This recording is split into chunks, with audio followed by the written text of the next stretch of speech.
Hello everyone, আমি মিশকা চেকমেটের নতুন পর্ব নিয়ে হাজির হলাম। পর্ব ৪, লেখিকা সারিকা হোসেন। রাতের ঘন কালো আঁধারের পরিসমাপ্তি ঘটিয়ে টকটকে লাল উষার আগমন ঘটেছে। পুরো আকাশ কমলা রঙের আলো বিলাচ্ছে কোমল সূর্য।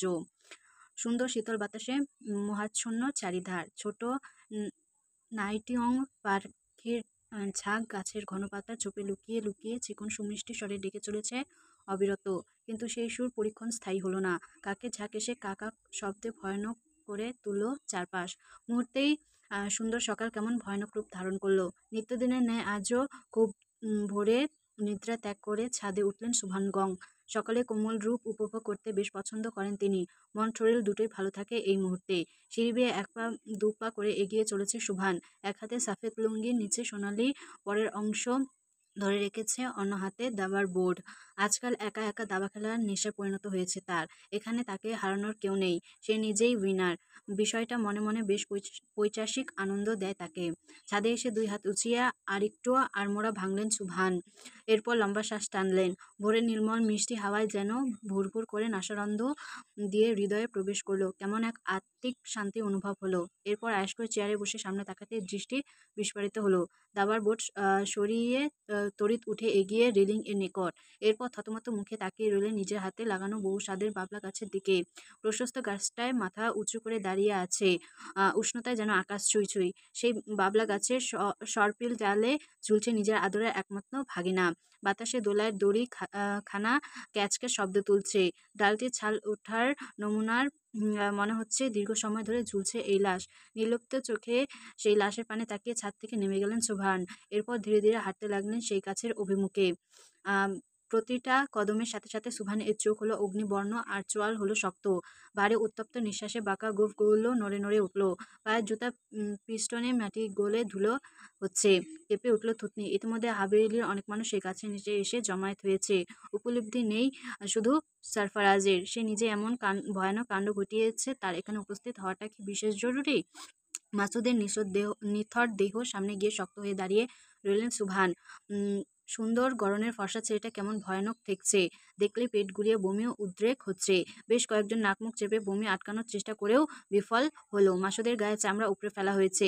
দগদগে মাংস আর চকচকে তেল দৃশ্যমান। কেটে নেওয়ার হয়েছে বিশেষ অঙ্গ। শুধু তাই নয়, জবরদস্তিমূলক তা এঁটে দেওয়া হয়েছে তার মুখে গহ্বরে।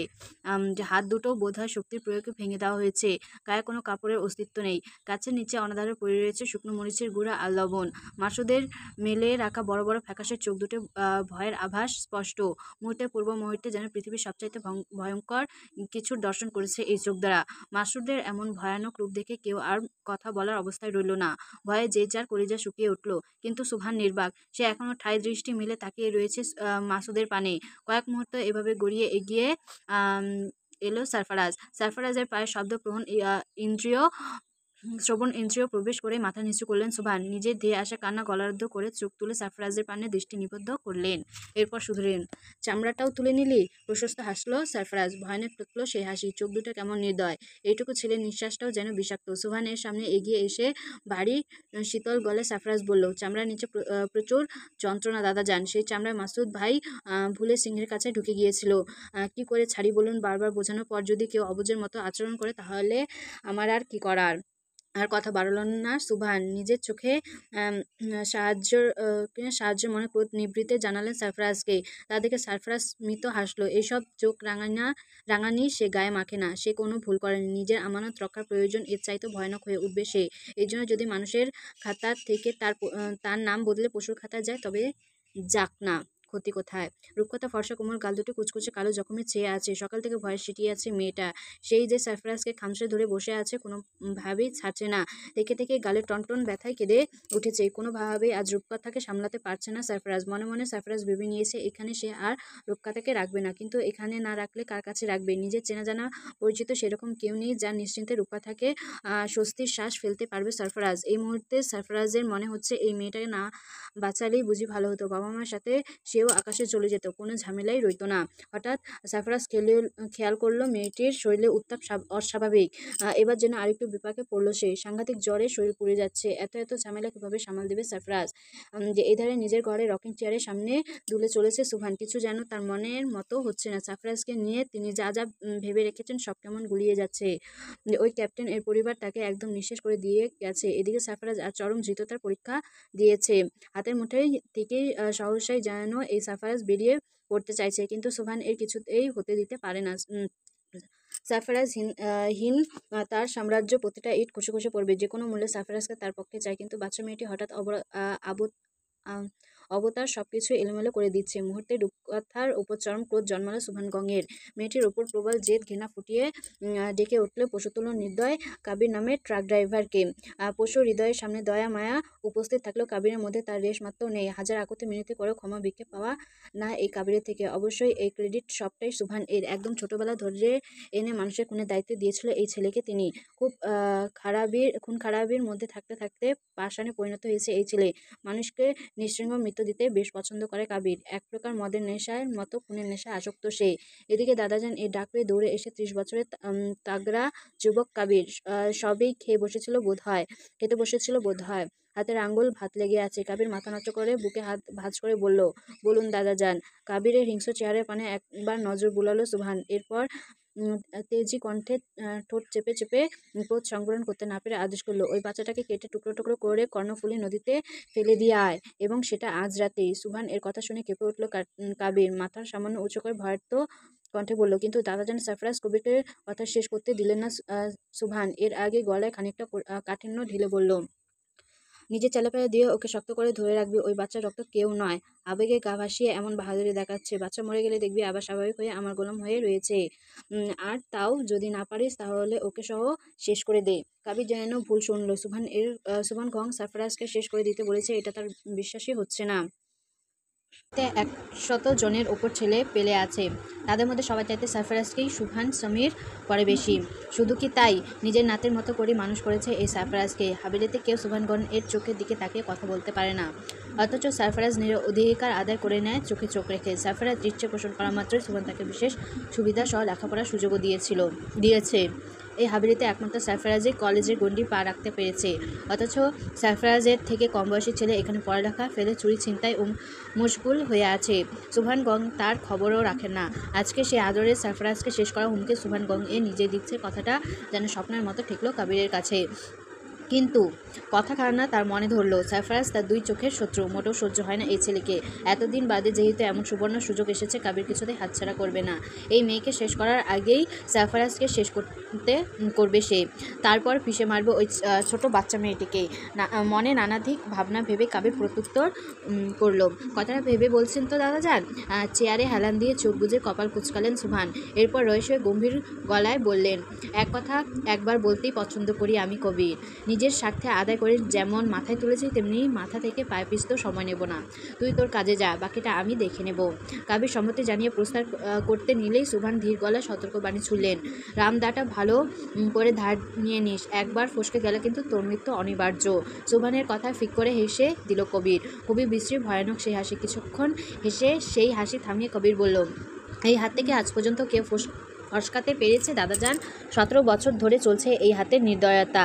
জীবনে প্রথম খুন কবে করেছিলাম জানেন? সুবহান উৎসুক হয়ে কাবিরের মাধুর্যহীন চেহারার পানে তাকিয়ে রইল।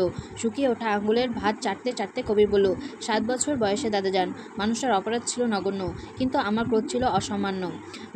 মৃত্যুর আগেও অমন বাপের বয়সী মানুষটা বড় বড় চোখ করে আমাকে দেখেছিল। তার যেন বিশ্বাস করতে কষ্ট হচ্ছিল, এমন হাঁটু বসে ছেলে তাকে নরক যন্ত্রণা তুল্য মৃত্যু দিচ্ছে। মৃত্যুর আগে আমাকে অভিশাপ দিয়ে বলেছিল, রাস্তায় কুকুরের মতো মরণ হবে আমার। ওই অভিশাপ আমি খণ্ডাবো দাদাজান। ওই কবির কারো হাতে নিজের শেষ হতে দেখতে পারে না। দরকার পড়লে নিজের জান দিয়েই কোরবান দেব দাদাজান। তবুও অন্যের হাতে নিজের জীবন কিছুতেই তুলে দেব না। কথাগুলো বলতে বলতে কাবিরের চোখ জ্বলে উঠল। সুবহান দেখল ভয়ানক চোখ জোড়াতে কেমন অদ্ভুত দ্রুতি, রাক্ষসের মতো চোখ দুটো দেখলেই কলিজা কেঁপে ওঠে। সেই চকচক চোখের পানে তাকিয়ে সুবহান মনে মনে ভাবল, দেখো আমি নরক যন্ত্রণা দিয়ে মৃত্যু দেব শুয়োর। সারফারাজের মৃত্যুর পর তুই যে আমার জম হয়ে ফিরে আসবি তা আমি ভালোই জানি। মাসুদের লাশ দাফন করা হলো দুপুরের পরপর। কোনো ইমান এলো না সেই লাশের দাফনে। এলো না বলে ভুল হবে, আনা হয়নি। শেষ গোসলটাও সেভাবে দেওয়া হলো না। কোনো মতো গাছ থেকে নামিয়ে সাদা থানে ভরে মাটি চাপা দেওয়া হলো সুবহানগণ এর হাবিলে। আজ কোনো রান্নাবান্না হলো না। রূপকথার এই বাইরে থেকে খাবার কিনে এনে খাইয়ে দিল সারফারাজ। জ্বরের মাত্রা ব্যাপক। মেয়েটি সেরকম কিছুই খেলো না। সে বুঝে ঘাড় ছেড়ে দিয়ে সারফারাজের গলা জড়িয়ে কাঁধে মাথা দিয়ে রাখলো। মেয়েটির এখনও অসহায় অবস্থায় মন ভার হলো সারফারাজের। সন্ধ্যার আগ মুহূর্তে আকাশ জুড়ে বিদ্যুতের খেলা চলল, সেই সাথে এলোমেলো দমকা হাওয়া। বিদ্যুতের ঝিলিক বিকট শব্দ উত্তপ্তি করে সে থেকে। মুগিরের আজানের পরপর ঘুমের ঘোরে ঢলে পড়ল রূপকথা। সারফারাজ তাকে বিছানায় শুয়ে একটা কাঁথা গায়ে দিয়ে খাটের কাছে ঘেঁষে মেঝেতে বসে পড়ল। ভারী অঝোরে বৃষ্টি ঝরছে। বৃষ্টি দমকে মনে হচ্ছে রাতভর ঝরবে। সারাদিন সুবহানকে দেখা হয়নি, হয়তো ভাগ্নের মৃত্যুর শোক পালন করছে একাকী। বজ্রপাতের কাছে টিকতে না পেরে ইলেকট্রিসিটি বিদায় নিল। সারফারাজ একাকী অন্ধকার ঘরে নিজের চিন্তায় ডুব দিল। মাসুদের প্রতি সুবহানের ভালোবাসা ছিল অতুলনীয়। ভাগ্নের মৃত্যু যে এমনি এমনি সুবহান মানবে না তা সারফারাজ জানে। সুবহান অবশ্যই তাকে পাল্টা আঘাত করবে, কিন্তু আঘাতটা কি? সারফারাজের ভাগনায় ব্যাঘাত ঘটল দরজায় কড়া নাড়ার শব্দে। সজাগ কানে বিছানার নিচ থেকে নিঃশব্দে ভারী একটা রড নিয়ে কোমরের পেছনে লুকানো সারফারাজ। এরপর লম্বা লম্বা পা ফেলে খুলে চৌকাঠ হাতে ভর দিয়ে উঠল। সামনে দরজায় এক বিশ্বস্ত সিদ্দিকি দাঁড়ানো। তার চোখে মুখে ভয়। সিদ্দিকের মুখের ভয় কৃত্রিম নাকি সত্যি যাচাই করলো না সারফারাজ। সিদ্দিকের চোখ দেখে মাথা ঝাঁকিয়ে বলল, কি চাই? সিদ্দিকি কিছুক্ষণ আমতা আমতা করে বলল, দাদাজান তোরে দাবা খেলার লাইগা ডাকে। সিদ্দিকের কথায় কপাল কুঁচকালো সারফারাজ। এরপর ঘরে ঢুকে তালা চাবি এনে রূপকথাকে ঘরে আটকে দিয়ে সিদ্দিকিকে শুধালো, কোথায় উনি?